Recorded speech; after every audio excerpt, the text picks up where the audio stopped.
ورحمۃ اللہ وبرکاتہ نحمده ونصلي على رسوله الكريم اما بعد فاعوذ بالله من الشیطان الرجیم بسم اللہ الرحمن الرحیم رب اشرح لي صدری ويسر لي امری واحلل عقدۃ من لسانی یفقهوا قولی۔ آج میں انشاءاللہ آپ لوگوں کے ساتھ خوشگوار زندگی کے کچھ اصول اس موضوع پر بات کروں گی۔ میری یہ گفتگو جو ہے یہ شیخ عبدالرحمن سعدی کی کتاب الوسائل المفیدہ للحیات السعیدہ پر بیسڈ ہے، ویز ٹو ہیپی لائف۔ ہم میں سے ہر شخص یہ چاہتا ہے کہ اسے خوشگوار زندگی نصیب ہو۔ ہر شخص کا یہی دل چاہتا ہے کہ وہ اچھی زندگی بسر کرے، مرد ہو یا عورت ہو، جوان ہو یا بوڑھا ہو، بچہ ہو، کسی ملک کا، کسی نسل، کسی رنگ کا ہو، لیکن ہر شخص کی تمنا یہی ہے کہ اس کی زندگی اچھی اور اچھی زندگی حاصل کرنے کے لیے اور اچھی زندگی گزارنے کے لیے ہم دیکھتے ہیں کہ ہر دین مذہب کے لوگ جو ہے وہ کوششیں کرتے ہیں۔ اس پر طرح طرح کی کتابیں بھی لکھی گئی ہیں، لیکن اس کے باوجود لوگ ہیپی نظر نہیں آتے۔ تو آئیے ہم دیکھتے ہیں کہ ہمارا دین اس بارے میں کیا کہتا ہے۔ قرآن مجید میں ہمارے لیے اس کے بارے میں کیا رہنمائی، کیا تعلیم دی گئی۔ ہم سب یہ جانتے ہیں کہ یہ زندگی ایک امتحان ہے اور اس میں انسان کو طرح طرح کے مسائل کا سامنا کرنا پڑتا ہے۔ ان مسائل کے حل کے لیے انسان مختلف طریقے اختیار کرتا ہے، لیکن بسا اوقات وہ طریقے فائدہ نہیں دیتے۔ کیا خوشگوار زندگی کا مقصد یہ ہے کہ انسان کی زندگی سے سارے غم نکل جائیں، سارے امتحان نکل جائیں، اسے کوئی مشکل پیش نہ آئے، وہ جیسا رہنا چاہتا ہے ویسا رہے، تو وہ زندگی اس کے لیے خوشگوار زندگی ہے؟ تو حقیقت میں خوشگوار زندگی ہے کیا؟ اچھی زندگی ہے کیا؟ پہلی بات تو یہ کہ یہ جو ہم سوچتے ہیں کہ ہماری زندگی میں کوئی غم ہی نہ رہے، کوئی مشکل ہی نہ رہے، کوئی امتحان ہی نہ رہے، تو یہ پاسبل نہیں، یہ ممکن نہیں۔ کیوں؟ اس لیے کہ اللہ سبحانہ وتعالیٰ نے قرآن مجید میں ہمیں بتا دیا ہے کہ وَلَنَبْلُوَنَّكُمْ بِشَيْءٍ مِّنَ الْخَوْفِ وَالْجُوعِ وَنَقْصٍ مِّنَ الْأَمْوَالِ وَالْأَنفُسِ وَالثَّمَرَاتِ، کہ ہم ضرور تمہیں آزمائیں گے، تمہارا امتحان لیں گے، تمہاری آزمائش کریں گے۔ اور اس لیے بھی کہ الذی خلق الموت والحیاۃ لیبلوکم ایکم احسن عملا، کہ اس نے زندگی اور موت بنائی اس لیے تاکہ وہ تمہارا امتحان لے کر دیکھے، تمہیں آزما کر دیکھے کہ تم میں اچھے کام کرتا کون ہے۔ تو امتحان تو ہوگا، آزمائش تو آئے گی۔ تو پھر اللہ تعالیٰ بھی بتا رہے ہیں کہ ضرور آزمائش کروں گا، اور اللہ تعالیٰ نے دوسری جگہ پر یہ بھی ہمیں بتا دیا کہ زندگی کا مقصد ہی انسان کو مختلف امتحانوں سے گزارنا ہے۔ اور دوسری طرف ہم دیکھتے ہیں کہ اللہ تعالیٰ یہ بھی ہمیں بتاتے ہیں کہ من عمل صالحا من ذکر او انثی وهو مؤمن فلنحیینہ حیاتا طیبہ وَلَنَجْزِيَنَّهُمْ أَجْرَهُمْ بِأَحْسَنِ مَا كَانُوا يَعْمَلُونَ، کہ جو کوئی نیک عمل کرے گا، خواہ مرد ہو یا عورت ہو، بس وہ مومن ہو، تو ہم اسے ضرور اچھی زندگی بسر کروائیں گے۔ تو اس کا مطلب یہ ہے کہ اچھی زندگی بھی ہے، تو ایک طرف امتحان ہے اور ایک طرف اچھی زندگی کی بشارت دی جا رہی ہے، اور بہترین اجر اور بہترین صلے اور بہترین انعام کی بشارت دی جا رہی ہے۔ تو یہ دو چیزیں اکٹھی کیسے ہو سکتی، ان کو کیسے اکٹھا کیا جائے؟ تو بات یہ ہے کہ اچھی زندگی کا یہ مطلب نہیں کہ امتحان ختم ہوں گے، امتحان تو ہوں گے۔ اللہ تعالیٰ نے جیسے فرمایا وَلَنَبْلُوَنَّكُمْ بِشَيْءٍ مِّنَ الْخَوْفِ، خوف ہوگا، وَالْجُوعِ بھوک ہوگی، وَنَقْصٍ مِّنَ الْأَمْوَالِ مال کم ہوں گے، وَالْأَنفُسِ جانیں کم ہوں گی، وَالثَّمَرَاتِ پھلوں کی، رزق کی کمی ہوگی، یہ سب کچھ تو ہوگا۔ لیکن ان سب چیزوں کی کمی کے باوجود خوش رہنا آنا چاہیے، یہ ہے اصل ایمان، یہ ہے اصل خوشگوار زندگی۔ اور یہ نصیب نہیں ہوتی مگر اس کو جس کے اندر ایمان ہو، جس کے اندر نیک کاموں کی طلب ہو، کوشش اور ہمت ہو، اور وہ نیک کام کرتا رہے۔ تو یہ چیزیں انسان کو سکون عطا کرتی۔ یعنی اگر کسی شخص کے اندر ایمان ہے، تقویٰ ہے، اللہ کا ڈر ہے، تو پھر کیا ہوگا؟ اس کی زندگی طوفانوں میں بھی، اندھیروں میں بھی، مشکلات میں بھی، بیماری میں بھی، ہر پریشانی میں اس کی زندگی پرسکون ہوگی۔ تو سکون کا تعلق اگرچہ بیرونی ماحول سے ہوتا ہے، لیکن جب تک سکون اپنے دل کے اندر نہیں ہوتا، جب تک اطمینان اور چین انسان کے اپنے اندر نہیں ہوتا، اس وقت تک انسان کہیں بھی سکون نہیں پا سکتا۔ اگر سکون صرف باہر ہوتا تو آپ دیکھیے کہ جو لوگ بڑے بڑے محلات میں رہتے ہیں، دنیا کی ہر نعمت انہیں میسر ہے، پھر تو وہ سب سے زیادہ پرسکون ہوتے ہیں۔ جن کو دنیا میں سب سے زیادہ نیم اور فیم ملا، بڑے بڑے سیلیبریٹیز، بڑے بڑے فلم سٹارز اور بڑے بڑے مختلف فیلڈ سے تعلق رکھنے والے لوگ، جن کی قابلیت اور جن کی شہرت کا لوہا دنیا مانتی، پھر تو چاہیے تھا کہ وہ سب سے کامیاب لوگ ہوتے اور سب سے خوشحال لوگ ہوتے. لیکن اگر آپ انٹرنیٹ پر سرچ کریں، گوگل پہ جائیں اور دیکھیں کہ سب سے زیادہ خودکشی کن لوگوں نے کی، تو وہ آپ دیکھیں گے کہ غریب لوگوں نے نہیں کی، وہ بیمار لوگوں نے نہیں کی، وہ دنیاوی مشکلات میں پڑے ہوئے لوگوں نے نہیں کی کہ جن کو دنیا پوری طرح ملی نہیں تھی. سب سے زیادہ خودکشی کرنے والے لوگ وہ ہیں کہ جنہیں دنیا زیادہ مل گئی، جنہیں زیادہ شہرت مل گئی، زیادہ عزت مل گئی، زیادہ بڑا نام مل گیا، اور انہوں نے دنیا کی ہر نعمت دیکھ لی، لیکن اس کے باوجود، ہر چیز پانے کے باوجود، جب انہیں خوشی نہیں ملی تو انہوں نے اپنے آپ کو ختم کر دیا. اور بڑے بڑے مشہور نام آپ کو ملیں گے کہ لوگ تمنا کرتے ہیں کہ ان جیسی زندگی ان کو ملے، لیکن حقیقت کیا ہوئی، اینڈ ریزلٹ کیا ہوا، انجام کیا ہوا کہ ان لوگوں نے اپنے آپ کو ہی ختم کر دیا، خود کو ہی قتل کر دیا. تو جو شخص ایک خوشگوار زندگی بسر کر رہا ہو، ہیپی لائف بسر کر رہا ہو، وہ خود کو قتل نہیں کرتا. یہاں یہ تو ہو سکتا ہے کہ اس کا دماغ چل جائے تو وہ خود کو ختم کر دے، لیکن حقیقت یہ ہے کہ خود کو ختم وہی کرتا ہے جو ڈپریشن کا شکار ہوتا ہے، جو غموں کا شکار ہوتا ہے، جس کے لیے جینے کی کوئی تمنا، آرزو اور کوئی چیز دنیا میں باقی نہیں رہتی. تو ایسا شخص پھر جینا ہی نہیں چاہتا. تو اس صورت میں انسان کو یہ سوچنا چاہیے کہ پھر اگر اللہ تعالیٰ نے وعدہ کیا ہے کہ میں ضرور اچھی زندگی بسر کراؤں گا، تو آخر وہ کیا چیز ہے جو اچھی زندگی کا باعث بنتی؟ تو وہ دو چیزیں ہیں جو بنیاد میں ہیں، اور وہ ہے ایمان اور عمل صالح. ایمان اور عمل صالح. تو بات یہ ہے کہ اگر ہم واقعی خوشگوار زندگی چاہتے ہیں تو اس کے لیے ہمیں اپنے ایمان کی تجدید کرنی ہو، اپنے ایمان کو بہترین بنانا ہو، اور پھر اس کے ساتھ ساتھ اچھے عمل کرنے ہوں گے. حقیقت یہ ہے کہ عمل صالح جو ہے، اچھے اعمال جو ہیں، وہ ایمان کا حصہ ہیں، they are part of ایمان. اور اس کے ساتھ ساتھ تاکید کے لیے ایمان اور عمل صالح دونوں قرآن مجید میں بارہا ایک جگہ پر بھی مینشن کیے گئے. تو اس لیے بہت ضروری ہے کہ ہم اپنے اپنے ایمان اور عمل صالح کا جائزہ لیں. رسول اللہ صلی اللہ علیہ وسلم نے مشکل آنے پر، تکلیف آنے پر مومن کا جو حال بتایا، اس سے پتہ چلتا ہے کہ اس کا ایمان کتنا ہے. نبی صلی اللہ علیہ وسلم نے فرمایا، عجبا لامر المؤمن ان امرہ کلہ لہ خیر. مومن کا معاملہ بھی بہت عجیب ہے، اور بے شک اس کا معاملہ سارے کا سارا خیر پر مبنی ہے، اس میں بھلائی ہی بھلائی ہے. ولیس ذلک لأحد الا للمؤمن. اور یہ چیز مومن کے سوا کسی اور کو نصیب ہی نہیں. اور وہ کیا ہے؟ ان اصابتہ سراء شکر فکان خیرا لہ وان اصابتہ ضراء صبر فکان خیرا لہ. کہ اگر اسے کوئی خوشی ملتی تو اس پر وہ شکر ادا کرتا ہے، نعمت ملتی تو اللہ تعالیٰ کے لیے شکر ادا کرتا ہے، اس پہ خوش ہوتا ہے، اللہ سے راضی ہوتا ہے، تو یہ اس کے حق میں بہتر ہو جاتا ہے. اور اگر اس کو کوئی تکلیف پہنچتی، کوئی مشکل آتی تو وہ صبر کرتا ہے، اور یہ حال اس کے لیے بہتر ہوتا ہے. یعنی صبر کے ذریعے وہ اللہ تعالیٰ کی رضا حاصل کر لیتا ہے اور بہترین اجر پا لیتا ہے. انما یوفی الصابرون اجرہم بغیر حساب. کہ اجر ہے صبر کرنے والوں کے لیے جس کا کوئی حساب ہی نہیں. خلاصہ کیا ہے کہ دو لوگ ہیں، مثال سے سمجھیں، دو لوگ ہیں، دونوں کو ایک جیسی نعمت ملتی، لیکن دونوں کا رویہ مختلف ہوتا ہے. ایک کو ملتی ہے تو وہ اس کو اپریشیٹ کرتا ہے، اور جب ہم نعمت کو اپریشیٹ کرتے ہیں، اس پر شکر ادا کرتے ہیں، تو فائدہ کس کو ہوتا ہے؟ ہم اس کا ذکر کرتے ہیں. فَأَمَّا بِنِعْمَةِ رَبِّكَ فَحَدِّثْ. ہم جب منہ سے بول کے کہتے ہیں اللہ تیرا شکر ہے، ہم جب سامنے والے انسان کا شکریہ ادا کرتے ہیں، جب ہم اس نعمت پر خوش ہوتے ہیں، تو اس سے ہمارے دل کا حال اچھا ہوتا ہے. لیکن یہ بتائیے کہ کتنے لوگ ایسے ہیں کہ جو نعمتوں کو دیکھ سکے اور پھر ان کو پہچان کر ان پر شکر بھی ادا کرے کہ اللہ تیرا شکر. تو یہاں یہ بتایا گیا کہ مومن کو ہر وقت پریشانی نہیں رہتی، صرف ایمان کی نشانی پریشانی نہیں ہے، مومن کو خوشی بھی نصیب ہوتی ہے، لیکن مومن خوشی پا کر خوش ہونا جانتا ہے، جبکہ دوسرے لوگ خوشی پا کر خوش ہونے کا طریقہ نہیں جانتے. اگر کوئی شخص شکر کی عادت رکھتا ہے تو یہ اس کی خوشگوار زندگی کی علامت ہے کہ وہ ایک خوش باش شخص ہے. کیونکہ شکر کا اپوزٹ کیا ہے؟ ناشکری. اچھا، جب ناشکری ہوتی ہے تو پھر کیا ہوتا ہے؟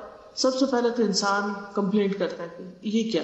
مثلا آپ کو کسی نے پانی پیش کیا تو آپ اس پہ شکریہ ادا نہیں کر رہے، کیوں نہیں کر رہے؟ کیونکہ جس گلاس میں اس نے آپ کو دیا وہ آپ کو پسند نہیں آیا. حالانکہ گلاس کوئی بھی ہو، جو پانی اس کے اندر ہے آپ کو شکریہ تو اس پر ادا کرنا چاہیے کہ وہ آپ کی پیاس بجھانے والا ہے. تو دو طرح کے مائنڈ ہوتے ہیں. ایک اس نعمت پر نظر رکھتے ہیں جو ان کو ملی ہے، آس پاس کی چیزوں کو بھلا دیتے ہیں. اور کچھ لوگوں کا حال کیا ہوتا ہے کہ اس نعمت کو تو بھول جاتے ہیں، اور جو اس کے ساتھ پھول کے ساتھ کانٹے ہیں ان کا ذکر بہت کرتے ہیں. نتیجہ کیا ہوتا ہے؟ وہ روتے ہی رہتے ہیں. وہ خوشگوار زندگی بسر کر ہی نہیں سکتے، وہ خوش ہو ہی نہیں سکتے، ان کو خوش ہونا آتا ہی نہیں. تو خوشگوار زندگی کہاں سے ہو؟ تو جو شخص شکر ادا نہیں کرتا وہ خوشگوار زندگی بسر نہیں کر سکتا. اس کے برعکس وہ شخص جو شکر ادا کرتا ہے وہ ہر دم خوش رہتا ہے، کیونکہ اس کے اندر ایک سینس آف اچیومنٹ ہوتی ہے کہ میں نے کچھ پایا ہے. اور پانے کا احساس جو ہوتا ہے وہ آپ کو خوش کر دیتا ہے کہ مجھے یہ چیز ملی. کچھ لوگ بچوں کی پیدائش پر خوش ہوتے ہیں کہ اللہ نے ان کو ایک نعمت دی. ریسنٹلی میں نے کسی کو وزٹ کیا تو انہوں نے کہا کہ مجھے بچوں کی آواز اتنی اچھی لگتی کیونکہ میں گھبرا رہی تھی کہ ہمارے ساتھ سب نواسے نواسیاں تھے، شور کرنے والے بچے اور ادھم مچانے والے. تو کیونکہ چھوٹے بچوں کو آپ جتنا چاہے سمجھا لیں وہ وہی کرتے ہیں جو انہوں نے کرنا ہوتا ہے. وہ کسی چیز کو دیکھیں گے ایک دم شور مچا دیں گے، انہیں بھول جائے گا کہ مجھے چپ رہنا ہے، چپ رہنا نہیں جانتا. تو وہ کہنے لگی کہ میں تو بچوں کے جو آوازیں ہیں مجھے تو میوزک کی طرح لگتی ہیں، میں تو ہر آواز پہ خوش ہوتی ہوں. تو آپ اس بات کی فکر ہی نہ کریں کہ میں بچوں کی وجہ سے پریشان ہوں. اکثر مائیں بچوں کی آواز سے چڑھتی ہیں، خبردار جو بولے، اور ان کو برا بھلا کہتی رہتی ہیں. اپنوں کو، کسی دوسرے کے بچے کو وہ کہاں برداشت کریں گے جو اپنے کو نہیں کر سکتے. ان لوگوں کو سوچیے جن کے پاس بچے نہیں، جن کے گھر میں اولاد نہیں، اور وہ اس پر کتنے پریشان ہوتے ہیں. اسی طرح بعض لوگ گھر میں کام کے اوپر بہت پریشان، اتنا کام بکھر گیا ہے، برتن دھونے والے ہیں، کپڑے دھونے والے. ارے سوچئے لوگ ہیں تو یہ کپڑے اور برتن دھونے کے لیے ہے نا. اگر آپ کے گھر میں کوئی ہوتا ہی نہ اور آپ کو تنہا زندگی بسر کرنی پڑتی تو وہ کیسی زندگی ہوتی. تو جس وقت بھی کوئی چیز بادر کرنے لگے اس وقت انسان کو شکر ادا کرنا چاہیے. اور یہ شکر جو ہے نبی صلی اللہ علیہ وسلم نے ایمان کا معنی کیا بتایا، مومن کا حال کیا بتایا کہ وہ نعمت کو پا کر شکر ادا کرتا ہے، اور یہ اس کے حق میں بہتر ہوتا ہے. اور یہی دراصل ایمان کے ساتھ خوشگوار زندگی ہے. دوسری حالت تکلیف کی حالت، بیماری ہے، کوئی فوتگی ہو گئی ہے، بچے پریشان کر رہے ہیں، کوئی اور بھی ایسی تکلیف ہے. وَإِنْ أَصَابَتْهُ ضَرَّاءَ صبر، تو وہ اس پر صبر کر لیتا ہے، اللہ سے ناراض نہیں ہوتا. اور اس وقت وہ اللہ کے بارے میں اچھا گمان رکھتا ہے کہ میرے رب نے مجھے چن لیا یہ نیکی کمانے کے لیے. تو اس پر اگر انسان کو یہ پتہ چل جائے کہ تکلیف والوں کا قیامت کے دن اجر کیا ہوگا تو وہ وہاں تمنا کریں گے کہ کاش دنیا میں ہماری اسکن ٹینکیوں سے کاٹ ڈالی جاتی اور ہم بھی آج یہی اجر پاتے جو ان لوگوں کو ملا. لیکن جس شخص کے پاس ایمان نہیں ہوتا اس پر تکلیف بہت بڑی آفت بن کے گزرتی اور اس کا ایمان بھی چلا جاتا ہے اور اس کے نیک عمل بھی چلے جاتے ہیں اور اس کی زندگی مزربل ہو کر رہ جاتی ہے. کبھی انسان یہ سوچے کہ جو تکلیف آئی ہے وہ تو ٹل کے نہیں رہے گی، ختم نہیں ہوگی جب تک اللہ نہیں چاہے گا، وہ تو جب ہی ختم ہوگی جب اللہ چاہے گا. تو بے چین ہونے سے تو فائدہ کچھ نہیں. تو مجھے اسے ایکسپٹ کر لینا چاہیے، اسے قبول کر لینا چاہیے کہ یہ تو اب آ گئی، اب ایسا ہے. بالکل ایسے ہی جیسے ہم سردی آتی ہے تو اس کو ایکسپٹ کر لیتے ہیں، سویٹر کپڑے نکال لیتے ہیں. اور اسی طرح جب گرمی آتی ہے تو ہم اس کے مطابق اپنے آپ کو چینج کر لیتے ہیں. ہم گرمی کے اپنے گھر کے کمرے کو تو اے سی لگا سکتے ہیں، کیا سارے شہر کو اے سی دے سکتے ہیں؟ ہو ہی نہیں سکتا.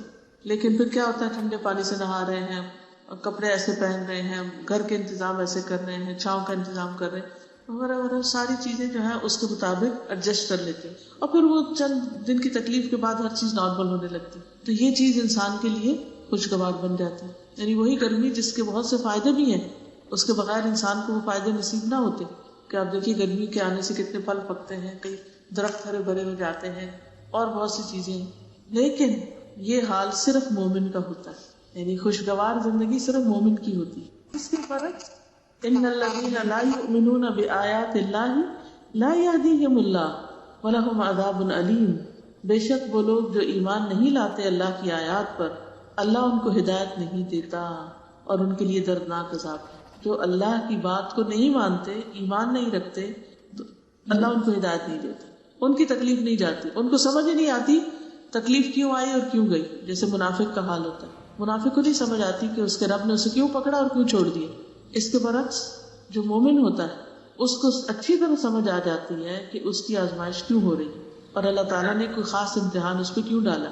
تو جو ایمان لاتے ہیں آیتوں پر پھر وہ آیتیں پڑھتے ہیں، اور جو آیتیں پڑھتے ہیں پھر ان پر عمل کرتے ہیں، اور جب عمل کرتے ہیں تو ان کی زندگی خوشگوار ہو جاتی. تو خلاصہ کیا ہے اس بات کا؟ خلاصہ یہ ہے کہ اچھی زندگی کا راز ایمان اور عمل صالح میں، نیک کام کرنے میں. اور ایمان جو ہے وہ علم کے ساتھ ہوتا ہے، علم اور عمل کے ساتھ.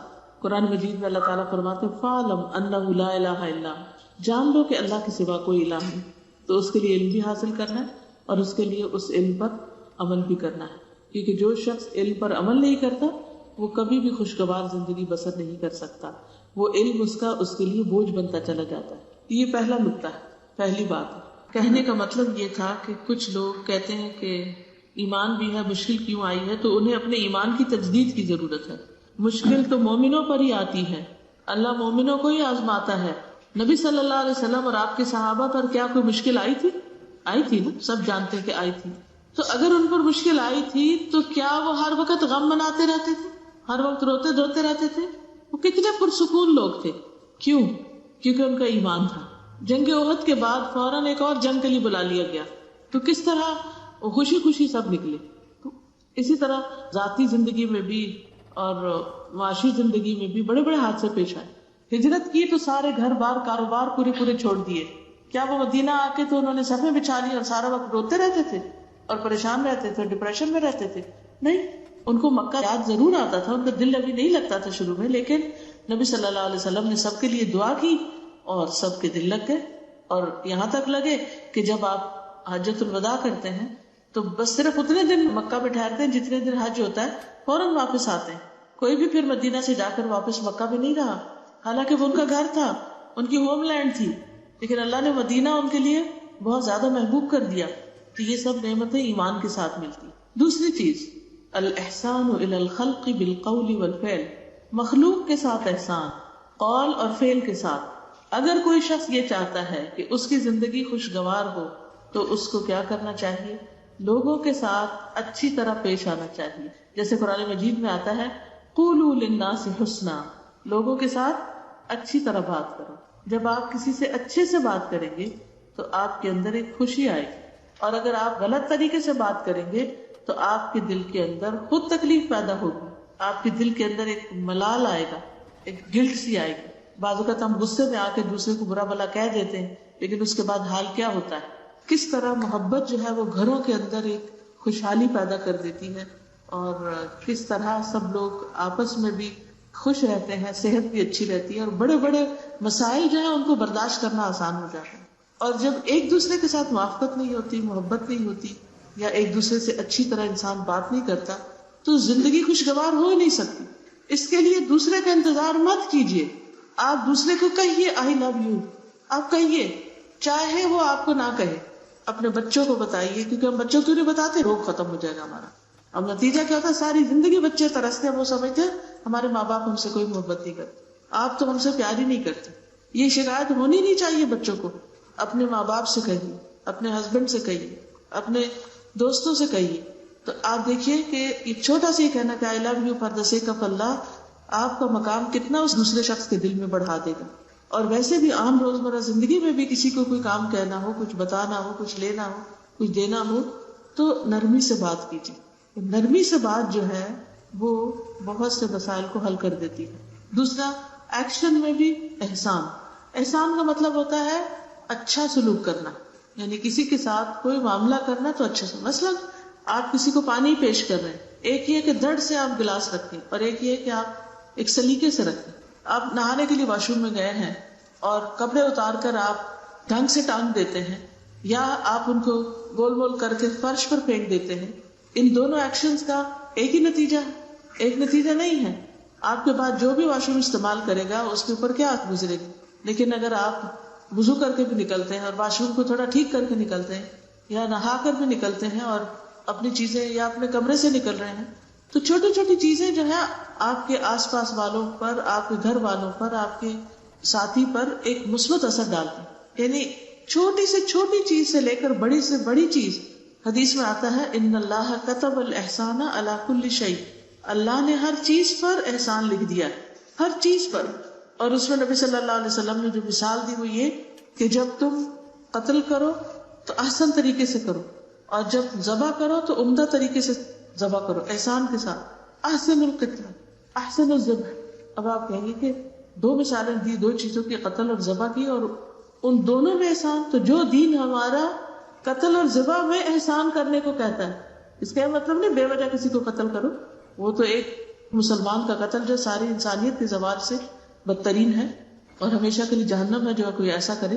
اس کا مطلب یہ ہے کہ اگر حق کے ساتھ کہیں کوئی ایسے کام کی نوبت آتی ہے تو اس صورت میں بھی اچھا طریقہ اختیار کرو.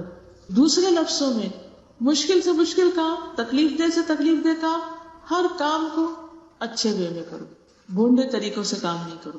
بندوں کے ساتھ بھی احسان کرو، والدین کے ساتھ، رشتہ داروں کے ساتھ، مسافروں کے ساتھ، ہمسایوں کے ساتھ، ہر ایک کے ساتھ احسان. اور یہ حکم میرا نہیں ہے، یہ اللہ سبحانہ وتعالیٰ کا ہے. جو یہ کرے گا وہ لازماً خوشگوار زندگی بسر کرے گا، یہ اللہ کا وعدہ ہے. ہم اس بات کے انتظار میں رہتے ہیں کہ دوسرا اچھا ہو جائے، ہم اس بات کے انتظار میں رہتے ہیں کہ دوسرے لوگ ہم سے اچھے ہو جائیں، حالانکہ ضرورت کس چیز کی ہے؟ ہم اچھے ہو جائیں. ہم اچھے ہوں گے تو سبھی اچھے ہو جائیں. تو پہلا اصول کیا تھا؟ ایمان اور عمل صالح. دوسرا اصول بات میں احسان، عمل میں احسان. تیسرا اصول الاشتغال بعمل من الاعمال او بعلم من العلوم، to be occupied with doing something or learning. یعنی انسان اپنے آپ کو occupied رکھے. always keep yourself busy. کبھی کوئی کام کرے، کبھی کچھ سیکھے، یعنی کچھ نہ کچھ ضرور کرے. جب آپ کچھ کریں گے تو انشاءاللہ آپ مصروف رہیں گے، آپ خوش رہیں گے. سب سے زیادہ بور، پریشان، غمگین، فرسٹریٹڈ وہ لوگ ہوتے ہیں جن کے پاس کرنے کا کچھ کام نہیں ہوتا، اور وہ خود بھی پریشان ہوتے ہیں اور دوسروں کو بھی پریشان کرتے ہیں. میرے والد ہمیشہ کہتے تھے کہ جنوں کو قابو کرو.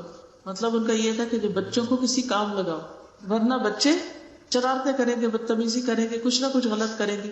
تو اسی لیے آج کے جدید دور میں بچوں کی تربیت کے لیے بہت اہم اصول کیا ہے؟ ان کو ایکٹیویٹیز میں مصروف رکھو. اور ایجوکیشن بھی کیسی ہو؟ صرف کتابیں پڑھنے اور رٹنے کی نہیں، activity based, hands on activities. ایسا مصروف رکھو کہ کچھ سیکھتے بھی چلے جائیں اور اس کے علاوہ کوئی غلط کام نہ کرے، پریشان نہ کرے. کیونکہ بچوں میں بھی بہت انرجی ہوتی ہے اور جب ان کے پاس کرنے کا کام نہیں ہوتا تو پھر پریشانی کا باعث بنتے. یوتھ میں بھی بہت انرجی ہوتی ہے، لیکن ہمارے ینگسٹر کے پاس جب کوئی کام نہیں ہوتا تو پھر وہ کیا کرتے ہیں؟ سارا دن سوتے ہیں، یا وہ لیپ ٹاپ کے ساتھ گلوڈ رہتے ہیں، یا پھر وہ ایسے کاموں میں مصروف ہو جاتے ہیں کہ جو فائدے کے نہیں ہوتے، یا ماں باپ پہ چلاتے ہیں، بہن بھائیوں کے ساتھ. لیکن جو بچے اپنی پڑھائی میں، اپنے کاموں میں، کسی بزنس میں، کام کاروبار میں مصروف ہوتے ہیں، ان کا مزاج نسبتاً فرق ہوتا ہے بیکار لوگوں سے. تو الاشتغال بعمل من الاعمال او بعلم من العلوم، یا کچھ سیکھو یا کچھ سکھاؤ، یا کچھ کرو یا کچھ کسی کو کرواؤ، کسی کی مدد کرو. اسی لیے وہ حدیث میں آتا ہے خیرکم من تعلم القرآن وعلمہ، تم میں بہترین ہے وہ لوگ جو کیا کریں؟ قرآن سیکھیں یا سکھائیں.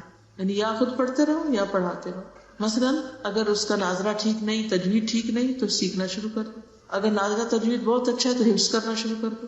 اگر حفظ کیا ہوا ہے تو اس کو پکا کرنا شروع کر دو، اس کی دہرائی کرتے رہو. اگر سمجھ کے نہیں پڑھا تو سمجھ کے پڑھنے کی کوشش کرو.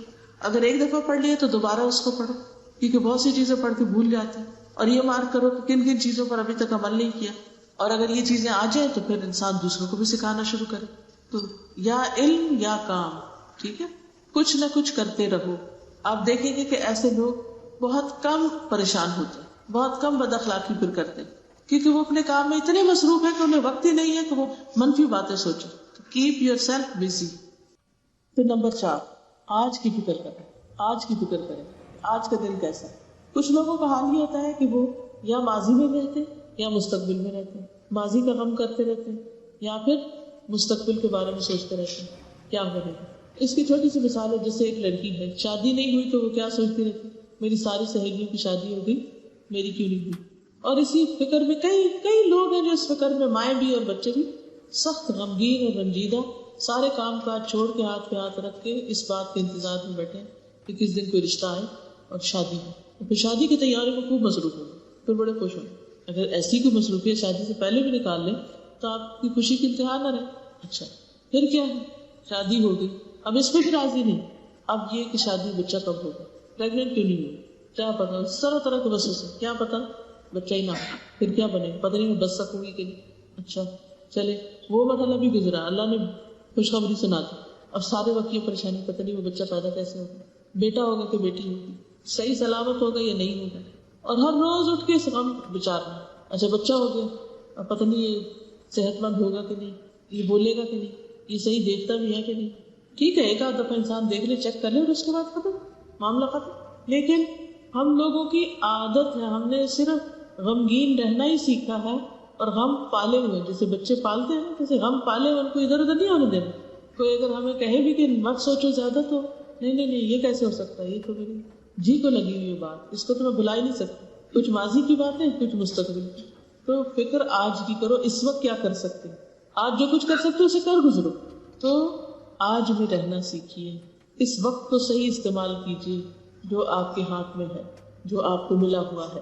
نبی صلی اللہ علیہ وسلم نے فرمایا, احرص علی ما ینفعک, اس بات کی حرص رکھو جو تمہیں فائدہ دے, فائدہ پہنچانے والی چیزوں کے بارے میں سوچو. واستعن باللہ, اور اللہ سے مدد مانگو. ولا تعجز, اور عاجز مت بنو. وان اصابک شیء, اور اگر کوئی مصیبت آ جائے تمہیں, فلا تقل, تو مت کہو لو انی فعلت کان کذا وکذا, کاش میں ایسا اور ایسا کرتا تو ایسا اور ایسا ہوتا. ولکن قل قدر اللہ وما شاء فعل, مگر کہو کہ اللہ کی قدر, اور جو اللہ نے چاہا وہ کیا. فإن لو تفتح عمل الشیطان, کیونکہ لو جو ہے وہ شیطان کے عمل کا دروازہ کھول دیتا. تو اس سے کیا پتہ چلتا ہے کہ انسان کو آج جو بھی اپرچونٹیز ملی ہے, صحت ہے, جوانی ہے, زندگی ہے, نعمتیں ہیں, سہولتیں ہیں, ان سب سے فائدہ اٹھائے اور کچھ نہ کچھ کر جائے اپنے لیے. کیونکہ ایک دن جو گزر گیا وہ ہماری زندگی سے مائنس ہو گیا, اور ہم ایج پہ پہنچتے چلے جاتے ہیں. کبھی آپ نے دیکھا ہوگا نا کہ کسی بھی چیز کی جب پائل ہوتی ہے, وہ ایک چیز ہٹی, دوسری ہٹی, تیسری ہٹی, چوتھی ہٹی, ہٹتے ہٹتے ہٹتے ہٹتے ختم, خلاص پوری پائل ختم. تو ہر سال اور ہر مہینہ اور ہر ہفتہ اور ہر دن ایک ایک پائل ہے جو ہم اتارتے چلے جا رہے ہیں, ہم سے مائنس ہوتی چلی جا رہی. ایک دن آئے گا کہ زندگی ختم ہو جائے گی, کچھ کرنے کے قابل نہیں رہے. تو اس لیے اس زندگی میں کچھ کر جائیں اور اس میں مصروف ہو جائیں. جیسے آپ لوگوں نے کورسز جوائن کیے ہوئے ہیں, تو ان کو بوجھ نہ سمجھا کریں, ان کو اپنے لیے فائدے کی چیز سمجھیں, اور خوب خوب محنت کر کے سیکھتے چلے جائیں. پھر ہے نمبر 5, اللہ کے ذکر کی کثرت کریں. اللہ کے ذکر کی کثرت, کیونکہ ذکر کے بارے میں آتا ہے الذین آمنوا وتطمئن قلوبهم بذکر اللہ, الا بذکر اللہ تطمئن القلوب. وہ لوگ جو ایمان لائے اور ان کے دل اللہ کے ذکر سے مطمئن ہوتے ہیں. خبردار, اللہ کے ذکر سے ہی دل اطمینان پاتے ہیں. تو اس سے کیا پتہ چلتا ہے, انسان کو اللہ کا ذکر کرتے رہنا چاہیے. آپ کون سا ذکر کرتے ہیں, کون سا ذکر؟ کتنے لوگ صبح شام کی دعائیں پڑھتے ہیں؟ صبح شام کے اذکار جو ایاک نستعین میں ہیں کون کون پڑھتے ہیں؟ سونے جاگنے کے اذکار کون پڑھتا ہے؟ کیونکہ جو شخص صبح شام کے اذکار اور سونے جاگنے کے اذکار پڑھتا ہے وہ ذاکرین اللہ کثیرا والذاکرات میں شمار ہوتا ہے, کہ جو کثرت سے اللہ کا ذکر کرنے والے مرد اور عورتیں. یہ دونوں اپلیکیشن بھی موجود ہیں ٹیلی فون پر. تو پہلے تو کتاب لے کے پڑھنا پڑتی تھی, اب فون آن کر کے انسان اس پر اپنی دعائیں پڑھ سکتے ہیں, کہیں بھی ہو, سفر میں ہو, حاضر میں ہو. اور زبانی یاد ہو جائے تو پھر تو آپ واک کرتے ہوئے کسی بھی طرح آسانی سے پڑھ سکتے ہیں. ہر نماز کے بعد 33 بار سبحان اللہ, 33 بار الحمدللہ, اور 33 بار اللہ اکبر, اور پھر آخری بار لا الہ الا اللہ وحدہ لا شریک لہ لہ الملک ولہ الحمد وہو علی کل شیء قدیر جو ہے اسے پڑھ لیا جائے. تو اس کا کیا فائدہ ہے, کسی کو معلوم ہے؟ ہر نماز کے بعد جو شخص یہ اذکار کرتا ہے اور جس میں 1 منٹ سے کچھ سیکنڈ اوپر جاتے ہیں صرف, اس کا فائدہ بتائیے. کوئی شخص اس شخص سے بڑھ کر نیکیاں نہیں لا سکتا سوائے اس کے جو یہی عمل کرے یا اس سے زیادہ کرے. ٹھیک ہے نا, یعنی آپ سب سے زیادہ نیکیوں کے حامل ہوتے ہیں جب آپ یہ ذکر کرتے ہیں. ٹھیک ہے, اسی طرح نبی صلی اللہ علیہ وسلم نے فرمایا کہ سورج جس چیز پر طلوع ہوتا ہے ان سب سے زیادہ پیاری مجھے یہ کلمات ہیں, سبحان اللہ والحمد للہ ولا الہ الا اللہ واللہ اکبر. اسی طرح لا حول ولا قوت الا باللہ کو جنت کے خزانوں میں سے ایک خزانہ کہا گیا. اگر آپ کو دنیا کا بھی کوئی خزانہ ملے تو آپ کیا کریں گے؟ بھاگ پڑیں گے. جب آئی فون ریلیز ہوتا ہے تو آپ نے دیکھا ہوگا کہ لوگوں کا حال کیا ہوتا ہے, ساری رات پارکنگ میں گزارتے ہیں, لائنوں میں کھڑے رہتے ہیں, سخت سردی میں کھڑے رہتے ہیں, جی انتظار کرتے ہیں, حالانکہ پیسوں سے خریدنا ہے, مفت نہیں مل رہا. اگر کوئی آپ کو یہ بتا آؤ میں تمہیں جنت کا خزانہ بتاؤں تو آپ کا دل نہیں چاہے گا. اور وہ جنت کا خزانہ لا حول ولا قوت الا باللہ. اور یہ اس لحاظ سے بھی فائدہ مند ہے کہ ہمارے اوپر جو بوجھ ہوتے ہیں، ٹینشن ہوتے ہیں، پریشانیاں ہوتی ہیں، تو وہ ہم اتار دیتے ہیں کہ ہمارے میں تو کوئی قوت زور ہے ہی نہیں اسے نپٹنے کی، اللہ ہی نپٹے گا ان سے. تو انسان کے دل کو قرار آ جاتا ہے. استغفر اللہ استغفر اللہ استغفر اللہ. استغفار پڑھنا ساری مشکلات سے نکلنے کا حل ہے، طریقہ ہے، راستہ ہے. مال، بیٹے، نہریں، رزق، ہر چیز میں اضافہ ہوتا ہے جب انسان استغفار پڑھتا ہے. چھٹی چیز ہے اللہ کی نعمتوں کا ذکر کرنا، التحدث بنعم اللہ تعالی.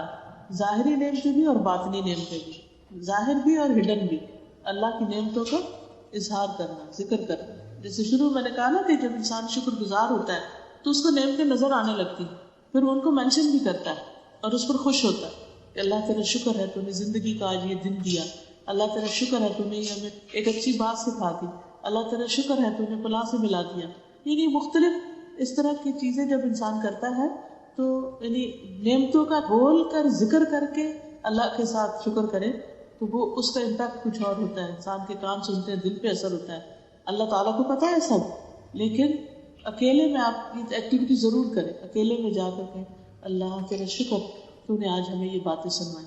فائدہ کیا ہوگا؟ اللہ تعالیٰ اور اچھی اچھی باتیں سنوائے گا. اور فائدہ کیا ہوگا کہ آپ کے دل کو ایک عجب راحت محسوس ہوگی اور یہ چیز عمل میں آ جائے گی. یعنی کانسٹنٹلی آپ کی عادت بن جائے گی. اللہ تیرا شکر. کھانا پکا رہے ہیں تو اللہ تیرا شکر تو نے اتنی روزی دی کہ میں پکانے کے قابل ہوں. وہ بھی گھر ہے جہاں آگ نہیں جلتی اور جہاں چولہے پہ کچھ نہیں چڑھتا. اللہ تیرا شکر تو نے ہمیں کھلایا پلایا. دنیا کے حالات اگر آپ دیکھیں کہاں کہاں لوگ کس مشکل میں رہ رہے ہیں، پھر امن ہے. اللہ تیرا شکر ہے امن ہے کہ تو نے ہمیں زندگی گزارنے کا موقع دیا. ورنہ اگر ایک تیز ہوا چل پڑے، ایک بارش اور آندھی کا طوفان آ جائے یا کوئی بجلی کڑک پڑے تو ہم کہاں جائیں؟ کوئی زلزلہ آ جائے تو ہم کدھر جائیں؟ تو ہر نعمت کو نا بول کے کہا کر اللہ تیرا اس نعمت پر بھی شکر، اس نعمت پر بھی شکر. پھر ساتویں چیز ہے غموں کو دور کرنے کے لیے کوشش کرنا. اس کوشش میں ایک کوشش اب بتا دیتی ہوں، وہ یہ کہ جو ہم سے زیادہ غمگین لوگ ہیں ان کے حال پر نظر رکھنا. اپنی پریشانی کے وقت دوسروں کی پریشانی دیکھنا، اور جب کوئی نعمت ملے تو اپنے سے کم درجے والے کو دیکھنا کہ اس کے پاس نہیں، تو پھر نعمتوں کی قدر ہونے لگے گی. اور نمبر 8 ہے انپلیزنٹ تھنگس کو بھول جانا، جو پاسٹ کی ہیں ان کا ذکر نہ کرنا. کچھ لوگ اتنے بہادر ہوتے ہیں، ان پہ بڑے بڑے مسائل گزرتے ہیں لیکن وہ کسی سے بھی ذکر نہیں کرتے. وہ یہ کہتے ہیں کہ میرے رب کو پتہ ہے، وہی جزا دینے کے لیے کافی. چھوٹی چھوٹی چیزیں، ضروری نہیں ہوتا کہ ہر وقت آپ دوسروں سے شیئر کریں اپنے غم اور دکھ اور پریشانی. اب ایک چھوٹی سی مثال دیتی ہوں. میں جب آنا تھا مجھے اس دفعہ دبئی اور سب بچے وغیرہ اکٹھے ہو رہے تھے، تو میں نے صبح سوچا کہ اپنا ہینڈ کیری پیک کر کے رکھ دوں اور پاسپورٹ وغیرہ بھی نکال کے رکھ دوں تاکہ این جانے کے وقت مجھے پھر سارا دن فکر نہیں رہے گی. کیونکہ ہر وقت کیا ہوتا ہے جب انسان کو جو کام کرنا ہوتا ہے وہ نہیں کرتا تو اس کے مائنڈ پر ایک ٹینشن رہتی ہے، اچھا مجھے یہ کرنا ہے، مجھے یہ کرنا ہے. تو وہ جب میں نے کبڈ کھولی اپنے جہاں پاسپورٹ رکھتی تو وہاں دیکھا تو پاسپورٹ نہیں. اب ایک چیز اٹھائی، پاسپورٹ نہیں. سوچنا بھی شروع ہو گئی کہ لاسٹ ٹائم پاسپورٹ کہاں دیکھا تھا، کچھ یاد نہیں آ رہا تھا. اور اس وقت مسلسل میں اپنے دل کا جائزہ لیتی رہی کہ اس سارے ارینجمنٹ کے باوجود اگر میں نہیں جا پاتی تو میں کس طرح ریئیکٹ کروں گی، کس طرح بہیو کروں گی اور اس چیز کو کس طرح لوں گی. تو میں نے سارا اپنے لیے پلان کر لیا کہ میں اس یکسوئی کے وقت کو، جب کہ میرے پاس کوئی بھی نہیں ہوگا، تو کیا کیا پڑھوں گی اور کیا کیا کروں گی. اور تھوڑی دیر کے لیے فکر تو ضرور ہوئی کہ اس میں دوسرے ویزے بھی ہیں، کیا سب نیا پاسپورٹ بنوانا اور پھر ویزے لگوانا وقت بہت ضائع کرتا ہے. اس کی مجھے زیادہ فکر تھی. خیر میں واپس آ کے بیٹھی، میں نے لاسٹ ٹائم جو ٹریول کیا تھا کسی کے ساتھ اس کو پوچھا تو نہیں ملا. خیر پھر تھوڑی دیر بعد سوچا کہ اسی جگہ جہاں میں رکھتی ہوں ہمیشہ اس کو تھوڑا سا دیکھوں. پھر تیسری دفعہ شاید میں جا کے وہی جگہ کھولی اور ایک فائل پڑی تھی اس کو اٹھایا، اس کے نیچے نہیں ملا. ایک اور پیکٹ پڑا تھا، جب اس کو اٹھایا تو اس کے نیچے پاسپورٹ تھا. الحمدللہ الحمدللہ میں نے اس بات کو نہ اپنے ہسبینڈ سے ذکر کیا، نہ اپنے بچوں سے، کسی سے نہیں. لیکن ایسی بات ہو رہی تھی تو میں نے خود سے ذکر کیا اور تھوڑا سا مجھے بتا دیا کہ اس طرح ہوا، ہو سکتا تھا کہ میں نہ آ پاتی. تو میں اپنا جائزہ لے رہی تھی کہ اگر میں یہ سب کو بتاتی ہوں پینک ہو کے میرا پاسپورٹ نہیں مل رہا، تو سارے پریشان ہوتے ہیں، تو ساروں کی خوشی اور جو سب اکٹھے ہیں اس پر کیا اثر پڑے گا. اور ابھی تک میں نے ان کو نہیں بتایا کہ میرے ساتھ کیا ہوا، نہ میری صحت پہ کوئی اثر نہ ان کی صحت پہ کوئی اثر. آپ لوگ اسے صرف اس لیے شیئر کر رہی ہیں اور اب کہ یہ مواقع ہوتے ہیں جب ہمارا ٹیسٹ ہوتا ہے کہ اب ہم کیا سوچتے ہیں. جی مسلسل اللہ سے مدد مانگی کہ اللہ تعالیٰ آپ کو پتہ ہے کہاں ہے, آپ مجھے دکھا دیں. مجھے نہیں پتا, میں تو جانتی نہیں, میں تو جاہل ہوں, آپ کو پتہ ہے, آپ تو عالم الغیب والشہادہ ہے, آپ کے لیے تو چھپی ہوئی چیز اور ظاہر چیز ایک جیسی. یعنی جو بھی انسان کے اللہ کے بارے میں گمان ہوتے ہیں اس کو سامنے رکھ کے میں دعا کرتی رہی. تو ان پلیزنٹ واقعات جو ہیں ان کو ہر وقت مت شیئر کریں لوگوں کے ساتھ اور ان کو پریشان مت کریں. کچھ خواتین کی عادت ہوتی ہے ہسبینڈ گھر آتا جاتا ہے تو دن بھر کے ان پلیزنٹ واقعات شیئر کریں, یا ہسبینڈ کے جو باہر کوئی ان پلیزنٹ واقعات ہو وہ گھر آ کے شیئر کریں. اب کیا ہے, وہ بھی فکر مند, یہ بھی فکر مند, اور اسی فکر میں کھانا کھا رہے ہیں, اسی فکر میں سارے کام کر رہے ہیں. خواہ اپنے آپ کو مشکل میں ڈالا. تھوڑی دیر اتنی مشکل برداشت کر لیں کہ وہ بعد میں صحیح. اور یقین مانے آج سے 5 سال پہلے جو ان پلیزنٹ واقعات ہوئے وہ کہاں گئے. ہر واقعے کا ایک ایکسپائری ڈیٹ ہوتی ہے اور وہ ایکسپائر ہو جاتا ہے. اب یہ جو واقعہ اس وقت میرے ساتھ پیش آیا, مجھے آج سے کچھ عرصے کے بعد مجھے لٹرلی یاد نہیں رہے گا کہ یہ ہوا بھی تھا کبھی, جبکہ اس وقت ایک بہت بڑا شوق تھا میرے لیے کہ اب کیا ہوگا. اس لیے ہمیں یاد ہے ایک دفعہ ہم یہاں سے دبئی سے واپس جا رہے تھے پاکستان, تو پاسپورٹ ہوٹل میں ہی رہ گئے اور خود ہم وہاں پہنچ گئے. 1-2 لوگوں کے رہ گئے اور باقی جو تھے ان کے پاس تھے. تو وہ جہاز رکا رہا, واپس آئے, پاسپورٹ اٹھائے گئے.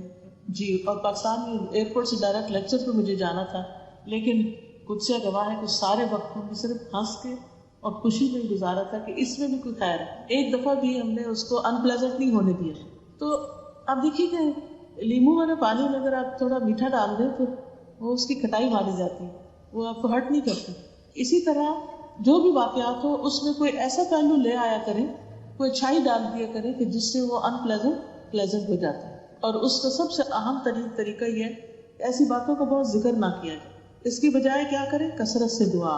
اور نبی صلی اللہ علیہ وسلم کی جو دعا ہے خصوصاً یہ دعا, اللہم اصلح لی دینی الذی هو عصمت امری واصلح لی دنیای التی فیہا معاشی واصلح لی آخرتی التی فیہا معادی واجعل الحیاۃ زیادۃ لی فی کل خیر واجعل الموت راحۃ لی من کل شر.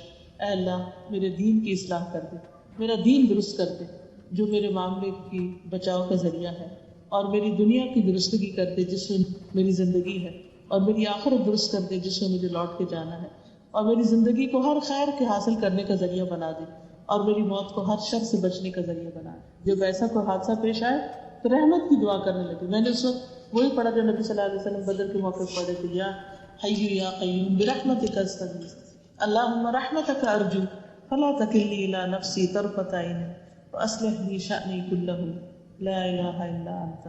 پھر اسی طرح یہ ہے کہ شیطانی وسوسوں سے انسان اپنے آپ کو بچائے اور غمگین نہ ہونے دے, کیونکہ جب ہم غمگین ہوتے ہیں تو کمزور ہوتے ہیں, جب کمزور ہوتے ہیں شیطان اور زیادہ ہمیں ٹریپ کرتا ہے اور ہمیں نیکی کے رستوں سے ہٹا دیتا ہے. تو اس سے بچنے کی کوشش کرنی چاہیے, یعنی شیطانی وسوسوں کو اندر داخل نہیں ہونے دینا. اس کے برعکس اللہ سبحانہ وتعالیٰ پر بھرپور توکل, کیونکہ اللہ تعالیٰ کا وعدہ ہے وَمَن يَتَوَكَّلْ عَلَى اللَّهِ فَهُوَ حَسْبُهُ, جو اللہ پر توکل کرے گا اللہ تعالیٰ اس کے لیے کافی ہو جائے گا. یعنی توکل کرنے والے جو ہیں وہ اپنے منزل کو, اپنے مراد کو, اپنے مقصد کو پا لیتے ہیں. ان اللہ بالغ امرہ, بے شک اللہ اپنا کام کر کے رہنے والا ہے. قد جعل اللہ لکل شیء قدرا, اللہ نے ہر چیز کا ایک وقت مقرر کر رکھا ہے, ایک اندازہ مقرر کر رکھا ہے. پھر یہ ہے کہ اگر کسی کی طرف سے کوئی تکلیف پیش آئے تو اس کو بھی آسان طریقے سے دور کیا جائے. قرآن مجید میں آتا ہے ادفع باللتی ہی احسن, اس طریقے سے دور کرو جو زیادہ بہترین ہو. اور آخر میں پھر یہی کہوں گی کہ بہترین زندگی, خوشحال زندگی وہ زندگی ہے کہ جس کے اندر ایک بیلنس ہو, جو صحیح ہو, فیئر ہو, اللہ کی فرما برداری میں ہو, اور لوگوں پر احسان کرتے ہوئے اور ان کو اپنی اذیت سے بچاتے ہوئے, نقصان سے بچاتے ہوئے گزاری جائے. کیونکہ جب انسان دوسروں کے لیے برا کرتا ہے تو پھر جواباً اس کے لیے بھی برا ہوتا ہے. اللہ تعالیٰ ہمیں اچھی زندگیاں عطا کرے, اچھی موت عطا کرے اور اچھی آخرت عطا کرے, اور ہمارے سارے کاموں کو آسان فرما دے. وآخر دعوانا الحمد للہ رب العالمین.